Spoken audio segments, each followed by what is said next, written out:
नमस्कार भावांनो, बैलगाड्या क्षेत्रातील देव हृत्सम द्वादशम हिंदकेसरी बकासूरबद्दल अपडेट घेऊन आलेलो आहे की बकासूर आता आपल्याला कोणत्या मैदानामध्ये पळताना दिसेल, तसेच बैलगाड्या क्षेत्रातील वेगाचा शेवट सर्जा कोणत्या मैदानामध्ये दिसणार आहे त्याची वाट खूप पाहतात. तर लवकरच येतोय, तर ते कोणतं मैदान हे आपण या व्हिडिओमार्फत सांगणार आहोत. सुरुवात करतो बैलगाडा क्षेत्रातील वेगाचा शेवट सर्जापासून.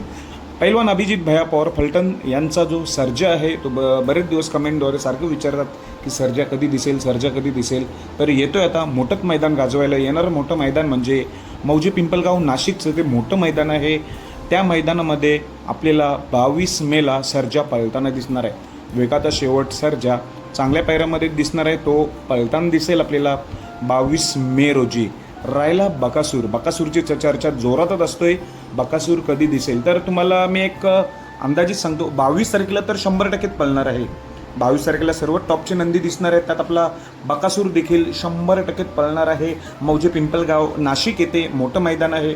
तिथे मेगा फायनल बक्षीस चांगलं आहे, क्वार्टर फायनल बक्षीस फायनलचं बक्षीस देखील चांगलंच आहे. त्यामुळे सगळेच तिथे टॉपचे नंदी दिसणार आहे. तिथे मथुर देखील दिसणार आहे, त्याची मी सकाळी व्हिडिओ टाकली होती. आपला बकासूर देखील 22ला दिसणार आहे. पण एक चर्चा रंगू लागली 20 तारखेला, म्हणजे अजून नियोजन कन्फर्म नाही. मी चौकशी केली पण ते म्हणालेत नियोजन चालू आहे. जर नियोजन झालं 20 तारखेचं तर बकासूर तिकडे देखील दिसू शकतो. तर तो मैदान म्हणजे मौजे लिंबचं हे मैदान आहे 20 तारखेला.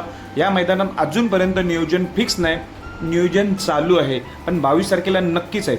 नाशिक म्हटल्यावर तुम्हाला माहितीच आहे बकासूरचं नियोजन कसं असतं. जेव्हा 22 तारखेला मैदान असेल नाशिक, तेव्हा आपला बकासूर एक दिवस आधी जाणार, म्हणजे 21 मेला बकासूर तिकडे नाशिकसाठी जाणार आहे.